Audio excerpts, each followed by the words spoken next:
चंद्रकला ने बरगद के पेड़ के बाहर 3 घेरे बना लिए थे। 3 घेरे बनाकर चंद्रकला मंत्रोच्चार करने लगी थी।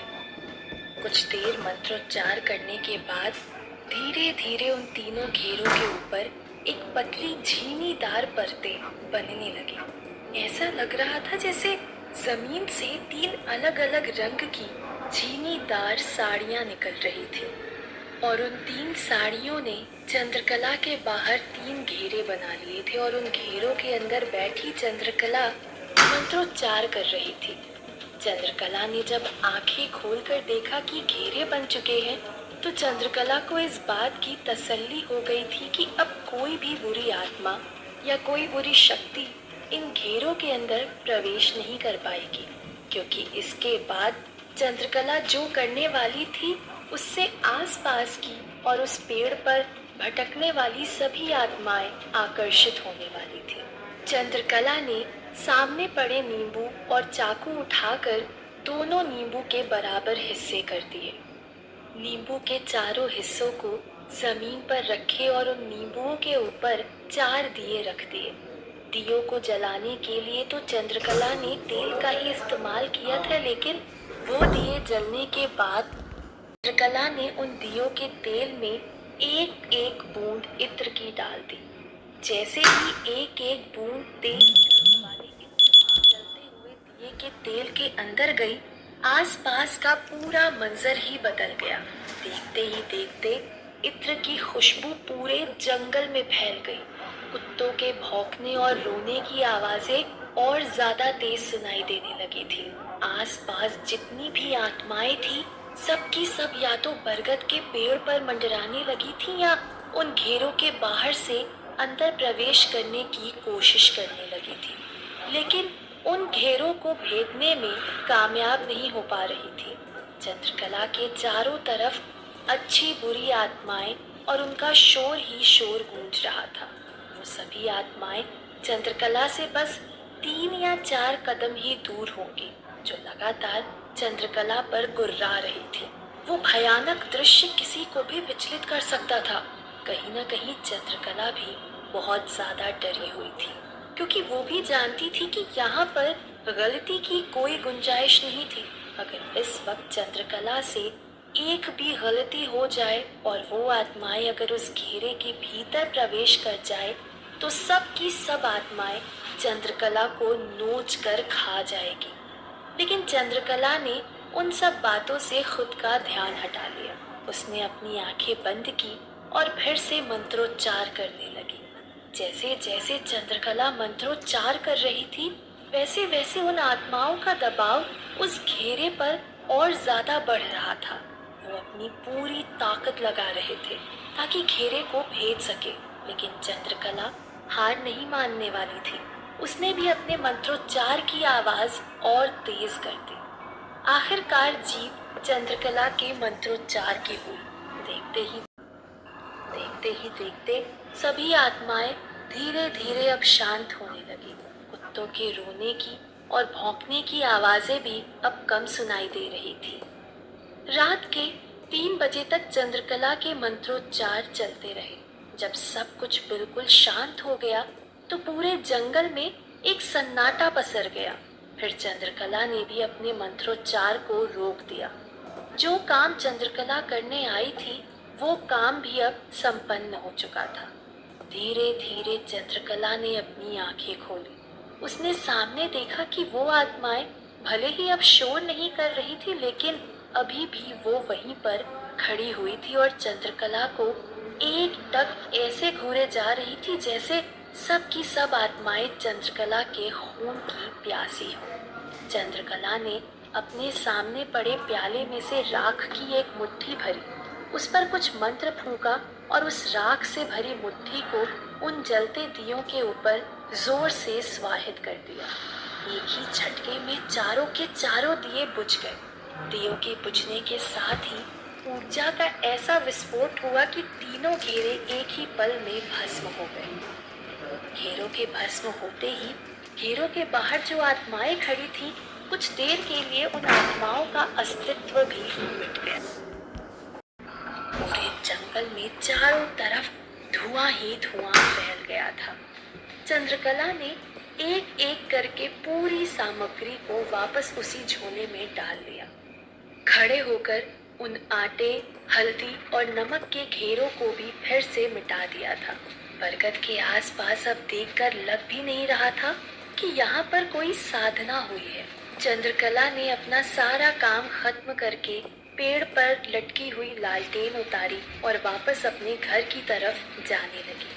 घर पहुंचने के पहले चंद्रकला अपने घर के सामने की नदी के पास जाकर उस झोले के अंदर जो भी सामग्री थी उस पूरी सामग्री को नदी के अंदर विसर्जित कर दी। नदी के सामने ही चंद्रकला का घर था, तो वो वहां से सीधे अपने घर की तरफ चली गई।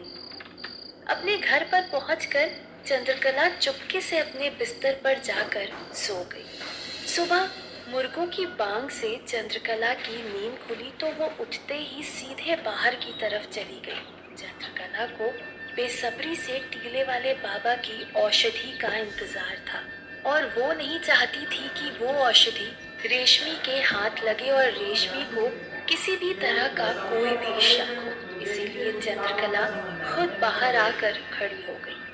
चंद्रकला को सिर्फ टीले वाले बाबा की भेजी हुई औषधि का ही इंतजार नहीं था, बल्कि उसे जितेंद्र के आने का भी इंतजार था। चंद्रकला तिरछी नजरों से चारों तरफ देख रही थी कि कब जितेंद्र यहाँ आएगा, क्योंकि चंद्रकला जानती थी कि जितेंद्र मालती से कितना प्रेम करता है। इसीलिए चाहे कुछ भी हो जाए, जितेंद्र को अपने आप को खत्म ही क्यों ना करना पड़े, पर जितेंद्र मालती को आजाद करने के लिए कुछ भी करेगा। और इस वक्त वो पत्रिकाएं ही एक जरिया है मालती को आजाद कराने का। इसीलिए जितेंद्र यहाँ जरूर आएगा। चंद्रकला ये सब सोच ही रही थी कि एक अधेड़ उम्र के लड़के ने चंद्रकला के घर के बाहर दस्तक दी। उस लड़के ने सामने बैठी चंद्रकला को आवाज लगाते हुए कहा, चंद्रकला दीदी। उस लड़के की आवाज से चंद्रकला अपने ख्यालों से बाहर आई और उठकर उस लड़के के पास गई। उस लड़के ने अपने हाथ में से पुड़िया देते हुए चंद्रकला से कहा, ये लीजिए चंद्रकला दीदी, टीले वाले बाबा ने आपके लिए भिजवाई है, शायद आपको पता ही होगा। चंद्रकला ने वो पुड़िया अपने हाथ में लेते हुए कहा, हाँ हाँ मुझे पता है, बहुत बहुत धन्यवाद। वो लड़का चंद्रकला को प्रणाम करके वहां से आगे चला गया। पुड़िया को पाकर चंद्रकला काफी खुश थी। उसने मन ही मन कहा, अब रेशमी की सच्चाई सामने आने से कोई नहीं रोक पाएगा। मैं आज ही शहर जाऊंगी और इस औषधि की मदद से चंदा ताई से रेशमी की पूरी सच्चाई जान लूंगी। चंद्रकला ये सोच ही रही थी कि तभी उसके जहन में एक विचार आया। उसने सोचा कि सच्चाई जानने के लिए मुझे चंदा ताई के पास जाने की क्या जरूरत है, रेशमी भी तो अपनी सच्चाई जानती ही है। ये औषधि मैं रेशमी को पिलाकर रेशमी से भी तो सारी सच्चाई जान सकती हूँ। लेकिन उसी वक्त चंद्रकला को कल रात की घटना याद आ गई। वो जानती थी कि रेशमी के पास में कुछ न कुछ शक्तियाँ भी तो है, तो हो सकता था कि ये औषधि रेशमी पर असर ही ना करे। ये सोचकर चंद्रकला ने इस विचार को सिरे से खारिज कर दिया और ये तय किया कि वो चंदा ताई के पास ही जाएगी। लेकिन शहर जाने से पहले उसे जितेंद्र का खात्मा करने जाना था, जिसकी नींव चंद्रकला कल रात भर चुकी थी और आज उस काम को अंजाम देना था। चंद्रकला उस पुड़िया को अपने पल्लू में छिपाकर बाजार की तरफ गई। बाजार जाने के बाद चंद्रकला ऐसी दुकान पर पहुंची जहां जन्म कुंडलियों की पत्रिकाएं मिलती थी। चंद्रकला ने वहां से बहुत सारी जन्म पत्रिकाएं ली और वापस अपने घर लौट आई। चंद्रकला जब घर आई तब तक रेशमी हवेली के लिए निकल चुकी थी, लेकिन आज चंद्रकला ने नीति को हवेली जाने के लिए मना किया था, इसीलिए वो घर पर ही थी। घर पर आकर चंद्रकला ने उन पत्रिकाओं का ठीक वैसा ही एक गट्ठा बनाया जैसा गट्ठा पुजारी जी ने बनाया हुआ था और उस गट्ठे को एक झोले के अंदर भर दिया। ये सब करने के बाद चंद्रकला ने नीति को अपने पास बुलाया और पूछा, नीति, कल मैंने तुम्हें कुछ काम करने के लिए कहा था, क्या तुमने वो काम किया था? रेशमी दीदी पर नजर रखी थी? जवाब देते हुए नीति ने कहा, हाँ माँ, मैंने पूरे दिन दीदी पर नजर रखी हुई थी। वैसे तो मुझे कुछ भी अटपटा नहीं लगा, लेकिन मैंने ये जरूर देखा था कि हवेली में जब भी यामिनी चाची, राघव भैया या योगेंद्र मामा आपस में कुछ बातें करते हैं तो रेशमी दीदी उनके कमरे के बाहर कान लगाकर सुनने लगती थी। ये सुनकर चंद्रकला थोड़ा सोच में पड़ गई कि आखिर रेशमी को हवेली के लोगों की बातें क्यों सुननी है। कहीं इसीलिए तो रेशमी ने हवेली में काम शुरू नहीं किया है। चंद्रकला ने जब पुराने धागे जोड़े तो तब भी चंद्रकला ने इस बात पर ज्यादा ध्यान दिया कि आज तक रेशमी ने सिर्फ हवेली के लोगों को ही चोट पहुंचाई है। इसके अलावा उसने किसी के साथ कुछ भी गलत नहीं किया है। यहाँ तक कि कल रात को तो रेशमी ने जितेंद्र के हाथों से वो पत्रिकाएं बचाने के लिए अपनी जान भी जोखिम में डाल दी थी। यही सोचते सोचते चंद्रकला ने नीति से कहा, नीति, तुम्हें ना मेरा एक और काम करना है। नीति ने तुरंत पूछा, कहो ना माँ। चंद्रकला ने समझाते हुए कहा, देखो बेटा, मेरी बात ध्यान से सुनना। मैं ये पत्रिकाओं का झोला यहीं रख रही हूँ और बाहर जाकर बैठ रही हूँ। जैसे ही मैं तुम्हें आवाज लगाऊं, वैसे ही तुम्हें ये झोला मुझे बाहर लाकर देना है।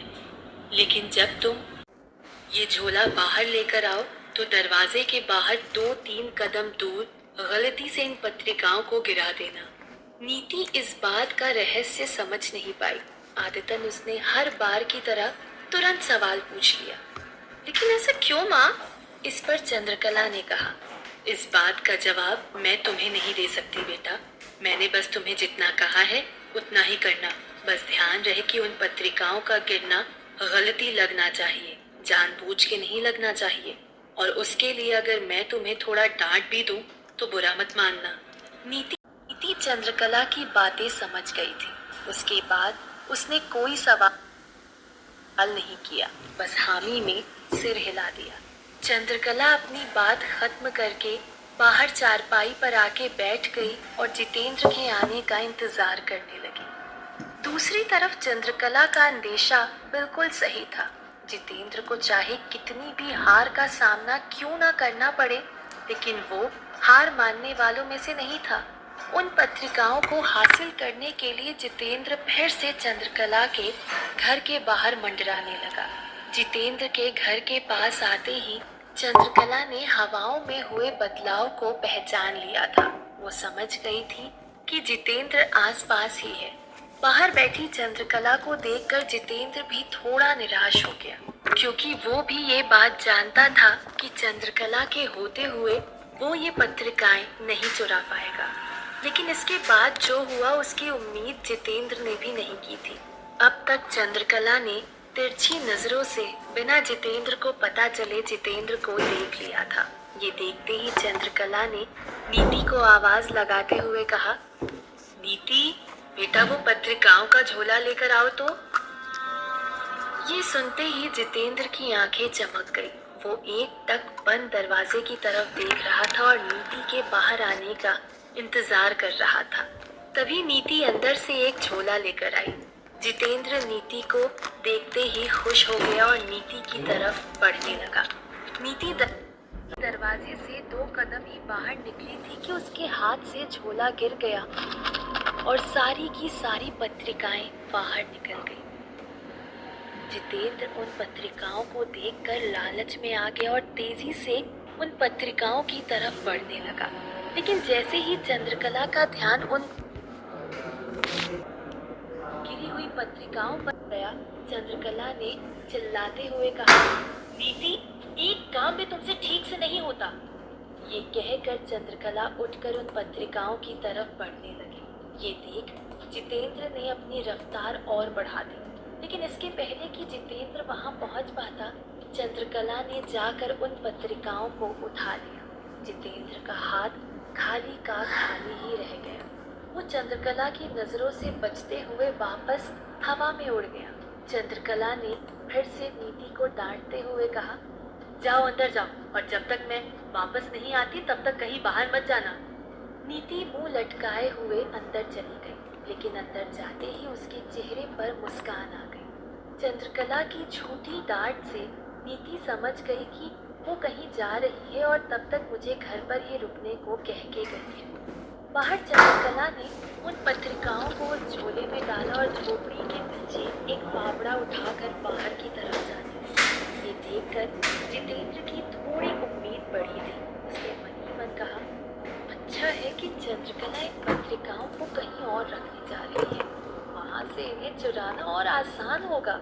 चंद्रकला उसी रास्ते से जंगल की तरफ जा रही थी जिस रास्ते से कल रात को वो गई थी।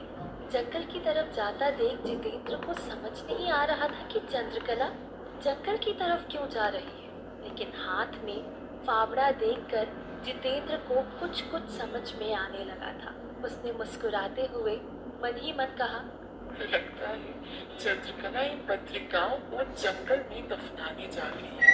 कितनी बड़ी बेवकूफ है ये चंद्रकला।